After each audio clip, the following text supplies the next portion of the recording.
Imagina que vives en una casa tranquila, donde bajo un mismo techo conviven futuros abogados. Personas que durante el día estudian leyes y por la noche cierran sus puertas y desaparecen en sus propios pensamientos. En verano, el lugar queda casi vacío. La mayoría de los estudiantes se van a casa. Y de repente notas que tu vecina, la chica callada que siempre andaba con libros en la mano, ha desaparecido de la vida cotidiana. No sale de casa, su teléfono no responde, los mensajes quedan sin leer. Al principio parece extraño, luego preocupante, y después llega la certeza. Algo definitivamente está mal. Lo más terrible comienza en el momento en que la policía finalmente entra a su apartamento y comprende que el mal había estado ahí al lado todo el tiempo.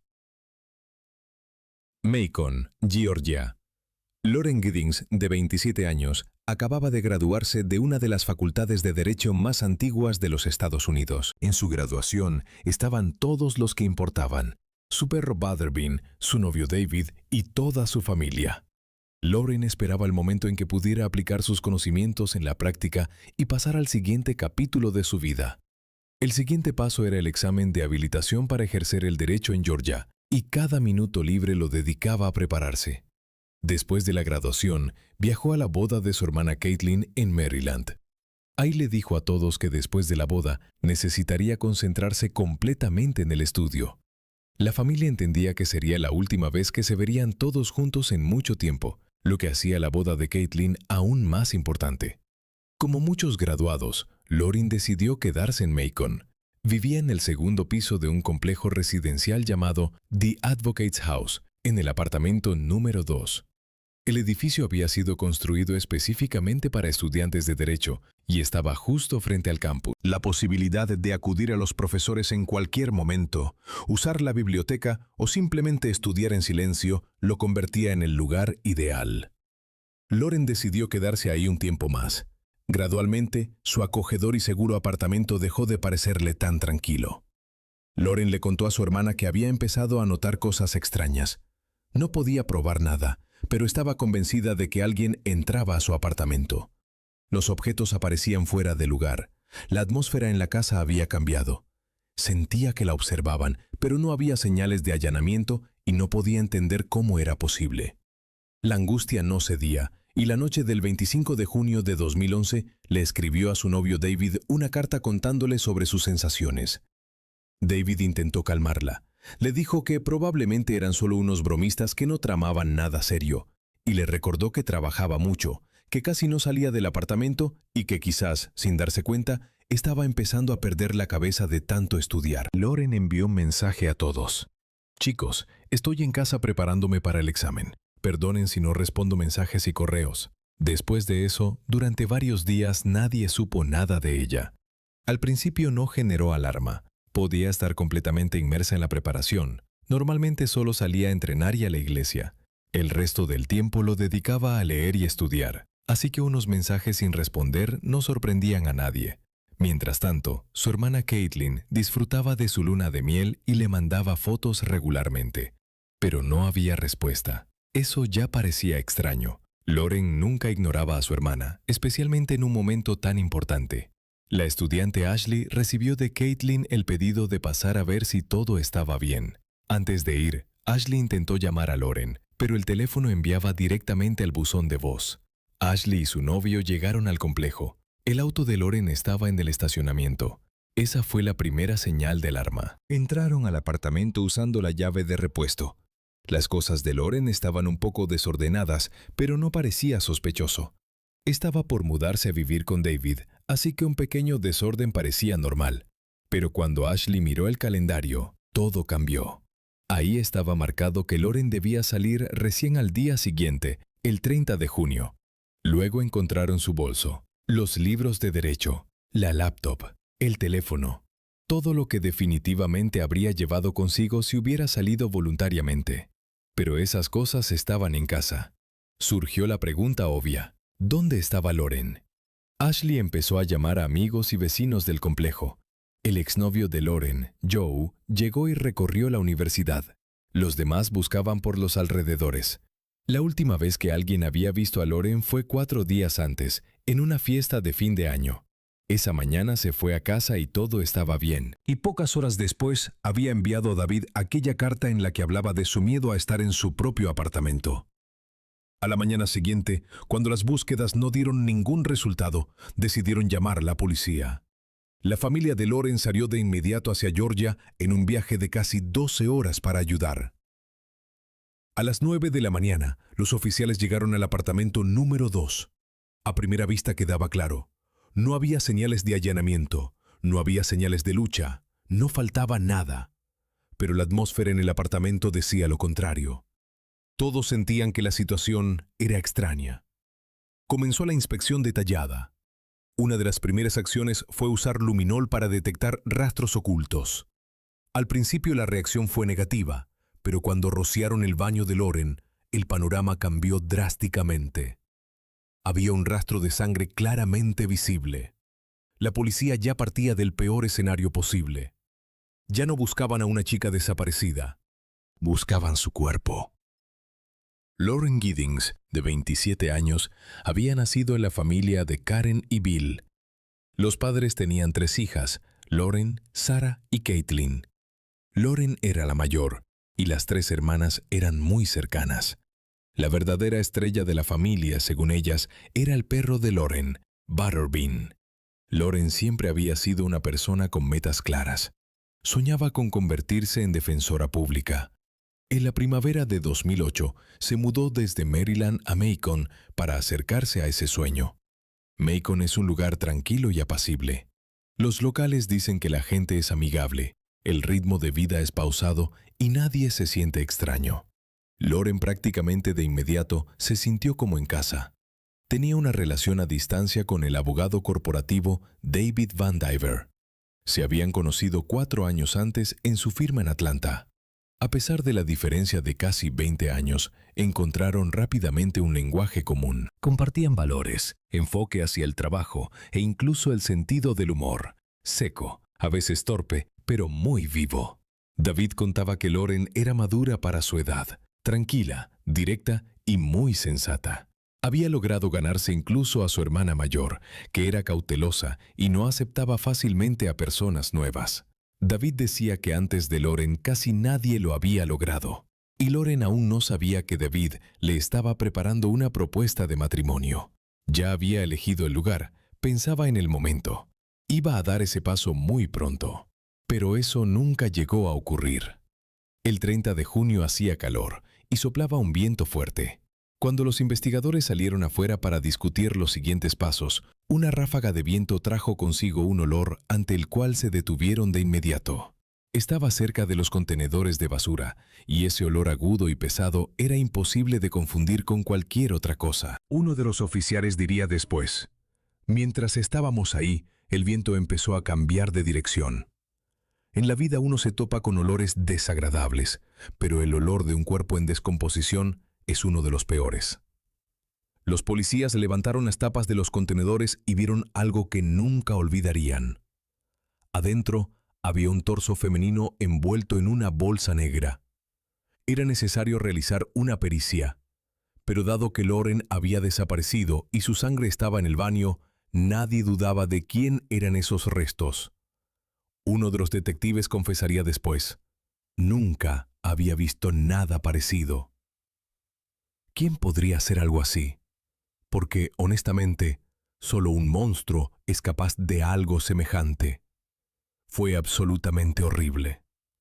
La ironía fue que precisamente las patrullas policiales que bloqueaban la entrada durante la inspección habían impedido que el camión de basura entrara al territorio y se llevara los contenedores. Si los investigadores no hubieran estado ahí en ese momento, la bolsa con el torso habría sido retirada mucho antes de que comenzaran las búsquedas, y el cuerpo, muy probablemente, nunca habría sido encontrado. Como se había supuesto, la pericia lo confirmó. El torso encontrado pertenecía a Lauren Giddings. El médico forense jefe diría después que no se encontraron indicios de violencia sexual, pero que no fue posible establecer la causa exacta de la muerte. Según la versión del equipo investigador, Lauren fue asesinada y desmembrada el 26 de junio.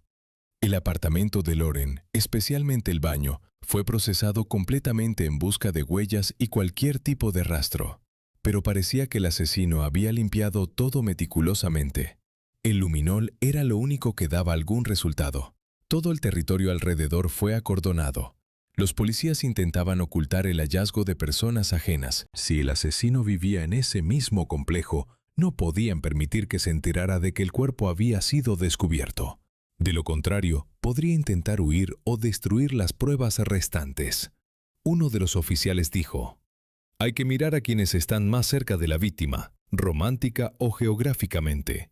A todos los que habían participado en las primeras búsquedas, Ashley, Joe y los demás, se les pidió que vinieran a declarar. También hablaron con el novio de Lauren, David. Él estaba destrozado de dolor, y en ese momento se encontraba en California en un torneo de golf. Su coartada fue completamente confirmada. Quedó claro que no estaba involucrado. El exnovio de Lauren, Joe, también fue rápidamente descartado como sospechoso. Los investigadores tomaron una decisión.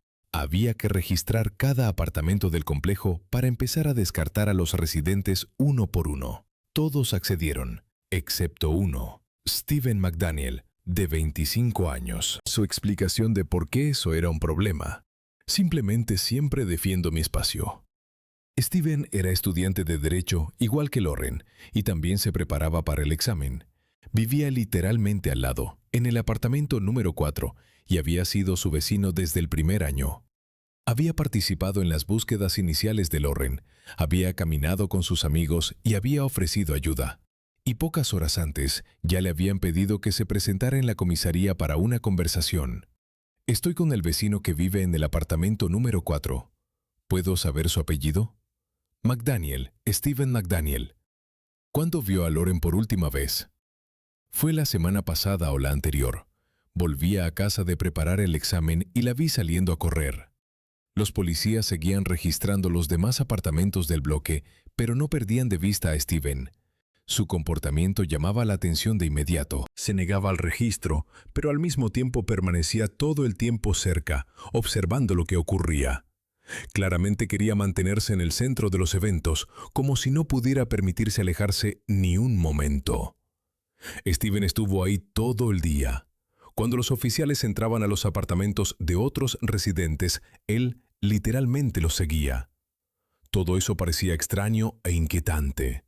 Y cuando llegaron los periodistas, su comportamiento se volvió aún más alarmante. Fue uno de los primeros en acceder a dar una entrevista, y no solo accedió, sino que empezó a proponer activamente sus teorías sobre lo que podría haberle pasado a Lauren, como si intentara dirigir la conversación en la dirección que le convenía. «¿Y el estacionamiento? Sé que trabajan mucho ahí. Parece que fue precisamente ahí donde encontraron el cuerpo». «¿Un cuerpo? ¿Lo escuchó? ¿Vio algo ahí? No sabemos si es la persona que buscamos, ¿entiende? Nos traerían el cuerpo antes. No sabemos si es ella o no. Por eso estamos preguntando a la gente si saben quién vivía ahí». «¿Se siente mal, señor? Creo que necesito sentarme». En ese momento, solo unas pocas personas sabían exactamente qué habían encontrado en el contenedor. La información no había sido divulgada. Los investigadores intentaban mantener el secreto para no ahuyentar al posible asesino. Y después de su entrevista, Steven simplemente se sentó al lado y permaneció inmóvil durante mucho tiempo. Miraba a un punto fijo, sin reaccionar al ruido ni al movimiento a su alrededor, como si se hubiera encerrado en sí mismo, o al contrario, como si intentara contener algo dentro, no dejar que saliera. Eso parecía extraño incluso para alguien que estaba pasando por un momento de estrés. Horas después, Steven finalmente dejó entrar a la policía en su apartamento. Ahí guardaba reservas de comida, bebidas energéticas y una gran cantidad de diferentes tipos de armas. Cuando los investigadores empezaron a revisar los cajones, encontraron los objetos más variados, entre ellos un paquete de condones.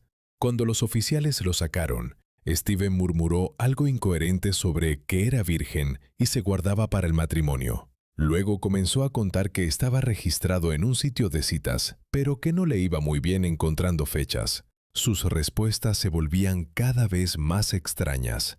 Cuando el detective le preguntó para qué necesitaba entonces los condones, Steven balbuceó que había entrado ilegalmente a 2 apartamentos vecinos y simplemente había decidido robarlos. Es decir, él mismo admitió que había allanado casas ajenas a pocos pasos del apartamento de Lauren. Después de eso, lo arrestaron por allanamiento de morada y lo llevaron a interrogatorio. Y ahí su comportamiento cambió radicalmente.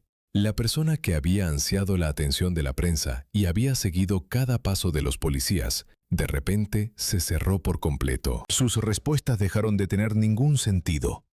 En su mayoría eran frases cortas. Sí, no, no sé. Pero lo más extraño no eran las palabras. Los policías decían que nunca habían visto un comportamiento semejante. Estaba sentado casi perfectamente inmóvil, apenas moviendo la cabeza. Los detectives tenían que pedirle periódicamente que los mirara a los ojos. Si uno ve la grabación del interrogatorio en modo acelerado, parece casi una estatua. Los investigadores se levantan, caminan, cambian de lugar y él sigue sentado, mirando al frente en la misma postura. Incluso cuando los detectives salían de la sala, él no se movía. Su constante sí, no y no sé desesperaba al detective Patterson. Estaba convencido de que tenía frente a él a la persona vinculada con lo que le había pasado a Lauren. Pero ya pasaba de la medianoche y no habían avanzado ni un paso. Steven seguía manteniéndose con su manera extraña, casi inerte. En un momento Steven mencionó que tenía 2 rasguños en el abdomen. Los investigadores descubrieron que Steven escribía blogs sobre torturas y asesinatos de mujeres. Compartía sus fantasías en foros anónimos. Todo eso era aterradoramente coherente. La cantidad de búsquedas relacionadas con Lauren apuntaba a una sola cosa. Estaba obsesionado con ella. Y había una búsqueda en particular que destacaba sobre todas las demás. Horario de recolección de basura en Macon. En el cuarto técnico del complejo, los investigadores encontraron la sierra de arco, la misma cuyo empaque habían descubierto en el apartamento de Steven. Tenía sangre. Las grabaciones de las cámaras de vigilancia lo confirmaron. Fue precisamente Steven quien había comprado esa sierra. También encontraron una sábana ensangrentada. Tanto la sierra como la sábana dieron resultado positivo para el ADN de Lauren. El trabajador de mantenimiento fue descartado como sospechoso. Hacía tiempo que no tenía acceso a ese cuarto. Steven, en cambio, sí lo tenía. Resultó ser la única persona que tenía llave de esa habitación. La policía había encontrado al asesino de Lauren Giddings. Pero ¿quién era Steven McDaniel y por qué lo hizo? Los compañeros de Steven decían que estar cerca de él resultaba incómodo. Era torpe, difícil en el trato y le hacía a la gente preguntas extrañas sobre la muerte. Estaba obsesionado con el tema del apocalipsis zombie, discutía sobre el asesinato perfecto y preguntaba cómo hipotéticamente se podía matar a alguien y ocultar el crimen. En la preparatoria, incluso lo habían elegido como el que con mayor probabilidad se haría famoso. Pero en la Facultad de Derecho lo recordaban de otra manera. Se creía el más inteligente de la sala. Era arrogante, discutía con todos, incluso cuando estaba completamente equivocado. Podía provocar a otros estudiantes, incluyendo a Lauren. Los profesores y estudiantes señalaban que era un alumno mediocre, que no destacaba en nada, pero hablaba de sí mismo como si fuera un genio. Y ahora, cuando los estudios llegaban a su fin, no tenía amigos reales ni planes claros. Simplemente derivaba sin rumbo. Desde que se convirtieron en vecinos en 2008, Lauren intentaba ser amable con él. Trataba de apoyarlo, como apoyaba a mucha gente a su alrededor. Una vez incluso se detuvo para presentárselo a su madre Karen cuando lo vio caminando solo por el complejo. Karen lo vio de nuevo en vísperas de la graduación y dijo que había algo extraño en él. Después de ese encuentro, durante mucho tiempo no podía quitarse el pensamiento de que ese hombre vivía al lado de su hija. Me parecía extraño que siempre tuviera las ventanas y las cortinas cerradas. Nunca se lo veía, dijo. Lauren intentaba ser amable, pero Steven le producía la misma impresión que a todos los demás. Perturbadora, desagradable, incorrecta. En una carta que le escribió a David en 2008, el año en que se mudó, hablaba de un conflicto con Steven en clase. Lauren escribió: «Lo sorprendí mirándome con odio. Claramente está en mi contra». Pero a Steven le gustaba Lauren. La había invitado a salir varias veces, pero ella estaba en una relación y en general no lo veía de esa manera. Después de eso, Lauren seguía siendo cortés, pero mantenía distancia. solo lo saludaba, nada más. Después de todo lo que se logró descubrir, el 2 de agosto de 2011, a Stephen McDaniel le presentaron cargos por el asesinato de Lauren Giddings. Más tarde, también le formularon 7 cargos por explotación sexual de menores. Sus abogados pedían fijar la fianza en $100,000, pero el tribunal estableció una suma de casi $1 millón. El juez le presentó cargos por un punto de homicidio, y cuando los expertos finalmente terminaron de analizar todos sus dispositivos, al caso se añadieron otros 30 puntos relacionados con la explotación de menores. A pesar del volumen de evidencia, la Fiscalía subrayaba que el caso, en gran medida, seguía construido sobre prueba circunstancial. Además de la ropa interior encontrada de Lauren, no había nada que vinculara directamente el ADN de Stephen con su cuerpo. En el baño de ella no encontraron sus huellas. En la sierra tampoco había su ADN. En cuanto a la ropa interior, él podría haber intentado explicarlo diciendo que simplemente la había robado, igual que había afirmado con los condones. Al mismo tiempo, la investigación todavía no había podido establecer la causa ni el momento exacto de la muerte de Lauren. Pero a pesar de todo eso, estaban seguros de la acusación y listos para ir a juicio. Y pronto apareció otra prueba, la que finalmente cerró todas las preguntas, y observarla resultó realmente escalofriante. En una tarjeta de memoria incautada del apartamento de Stephen, los investigadores encontraron una grabación de video que lo demostró todo de manera definitiva. Llevaba mucho tiempo vigilando a Lauren. Sus angustias sobre alguien que la observaba y entraba a su apartamento no eran fantasías. La noche del asesinato, Stephen grabó su apartamento a través de la ventana. Había sujetado una cámara a un palo de madera con cinta aislante, la había levantado y había grabado lo que ocurría adentro, mirando a través de las persianas. El fiscal dijo que en el momento en que vio la grabación, entendió solo una cosa. Esto es. Stephen McDaniel seguía insistiendo en que era inocente. Su defensa planeaba presentar la versión de que la policía supuestamente había plantado pruebas y había entrado ilegalmente a su apartamento. En ese mismo momento se produjo otro giro inesperado. Uno de los abogados de Stephen había sido anteriormente profesor de Lauren. Le había dado el curso de preparación para la práctica jurídica. Decía que Lauren era una de las mejores y recordaba bien que ella se oponía a la pena de muerte. Sabiendo eso, el abogado buscaba evitar para Stephen la pena capital a la que apuntaba la fiscalía.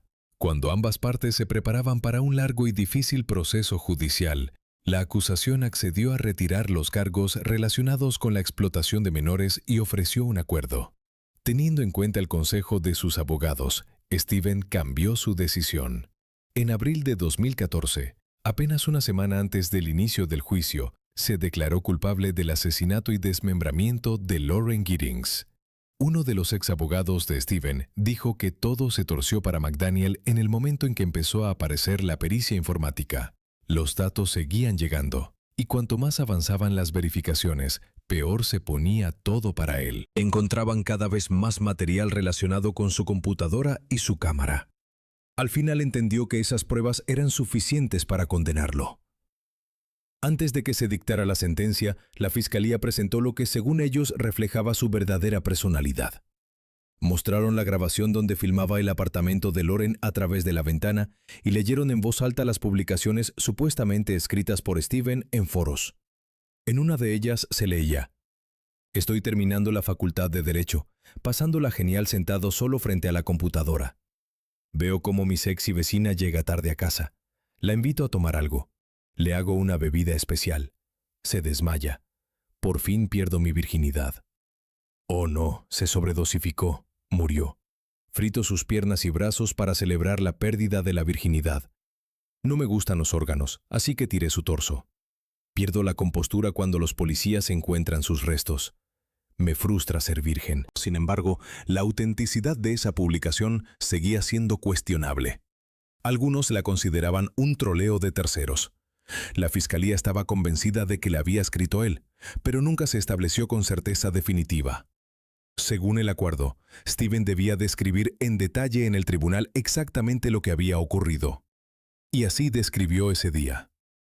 Alrededor de las 4:30 de la madrugada, abrió la puerta de Lauren con la llave maestra. Iba vestido completamente de negro, con guantes y pasamontañas. Dijo que se quedó parado junto a su cama mirando cómo dormía. Pero Lauren, sintiendo una presencia, se despertó de golpe. No tuvo tiempo de salir de la cama ni de entender lo que estaba pasando. Steven se abalanzó sobre ella y la agarró del cuello. Comenzó la lucha. Cayeron al suelo. Steven dijo que Lauren le arrancó la máscara, y cuando vio su cara, gritó su nombre y le suplicó que se detuviera.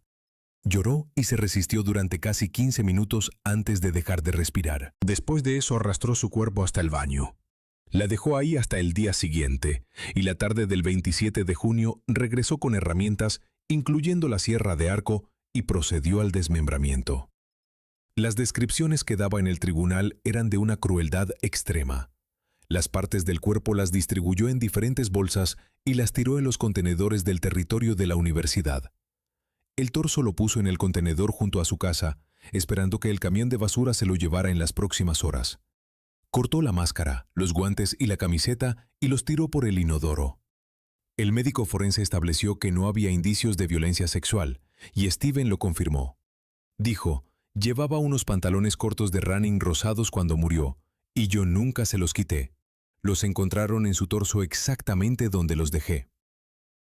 Aunque desde el momento del crimen habían pasado casi 3 años, la gente todavía no podía creer lo que había ocurrido. Lauren siempre había sido amable y respetuosa con él. Había sido cortés con él desde el primer encuentro.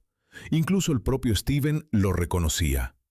Decía que esa noche se encontraba en un estado de delirio semidormido y como si se hubiera convencido a sí mismo de que Lauren todavía estaba viva.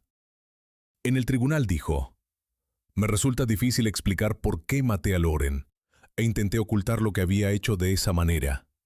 Sé que estuvo muy mal. No carezco de moral ni de dignidad humana. Algo en mi naturaleza, mi psicología, mi neuropatía, mi propia patología, quizás da explicación a esto». Steven se dirigió a su familia. Afirmó que lloraba a Lauren cada día y que no esperaba el perdón. «Nunca podré merecerlo». Dijo que si pudiera revertir todo, lo haría. Y añadió que la única razón por la que la fiscalía no buscó la pena de muerte fue la posición de la propia Lauren. Ella estaba categóricamente en contra de la pena capital. Su familia respetó sus puntos de vista. Dijeron que esperaban que viviera una vida larga, pero que la pasara en las condiciones más duras de la prisión. Steven McDaniel fue condenado a cadena perpetua con posibilidad de solicitar libertad condicional solo en 2041. Después de la sentencia, escribió desde la prisión una extensa carta en la que afirmaba haber sido víctima de presiones policiales y que el caso en su contra había sido injusto desde el principio. Exigía un nuevo juicio justo, insistiendo en que había sido forzado a confesar bajo presión. 4 años después, presentó una apelación representándose a sí mismo.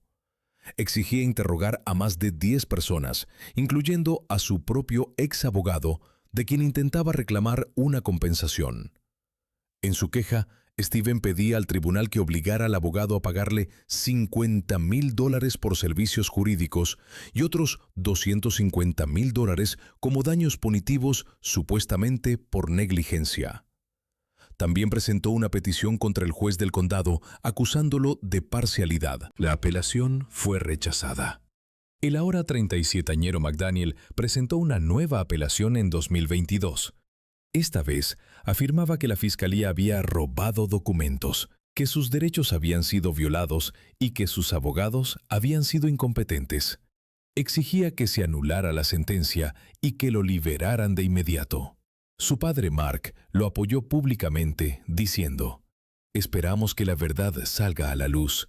Eso es todo lo que esperamos». Pero el juez declaró que ni siquiera podía considerar esa apelación. Había sido presentada más de un año después del plazo establecido por la ley. Fue rechazada nuevamente. El juez añadió, si McDaniel hubiera actuado con una diligencia razonable, en lugar de suponer ciegamente que la culpa era del Tribunal Supremo de Georgia, habría entendido que su petición fue presentada fuera de plazo. Steven presentó otra apelación más, que todavía está siendo examinada. Algunos familiares y amigos de Steven siguen creyendo en su inocencia. Su padre incluso creó una página de GoFundMe para recaudar dinero para los gastos legales, pero nadie donó ni $1. La página fue eliminada rápidamente. La hermana de Lauren, Caitlin, lo llamó patético y delirante. Su abuelo Hollis, poco antes de su muerte, dio una entrevista sobre cómo visitaba a Steven en la prisión. Hablaba en voz baja, con la voz quebrada. Si todo lo que tiene la policía es verdad, entonces supongo que soy simplemente un abuelo destrozado. Cuando vienes a verlo, simplemente está sentado ahí en silencio y no puedes sacarle nada. Uno querría levantarlo y llevarlo al médico, pero es mayor. Ya no es un niño pequeño, y eso simplemente desgarra el corazón. Tienes que aceptar lo que tienes delante, te guste o no. Hice lo que consideré correcto. Inmediatamente le contraté un abogado. Pensé que iría allí, pagaría la fianza y lo llevaría a casa. Pero Dios mío, cuando lo vi, simplemente parecía diferente. Su madre también lo defendía. Estaba absolutamente convencida de que en el momento del arresto era inocente. Lo abrazaré fuerte cuando salga, y él me abrazará a mí, dijo. Creía que algún día llegaría a ser juez del Tribunal Supremo, pero para la policía, la fiscalía y la familia de Lauren, el caso estaba cerrado hace tiempo. Estaban convencidos de que la justicia había triunfado y de que se había tomado la decisión correcta. La hermana de Lauren, Caitlin, dijo, parece que ella era una de esas personas que realmente era amable con él y le prestaba atención, aunque fuera un solitario. Aquí no hay una historia del tipo, cuida que tu hijo cierre el auto con llave o no vayas a ese barrio. No hay un, ella no debería haber hecho esto, y entonces nada habría pasado. Porque uno siempre tiene que ser amable con la gente.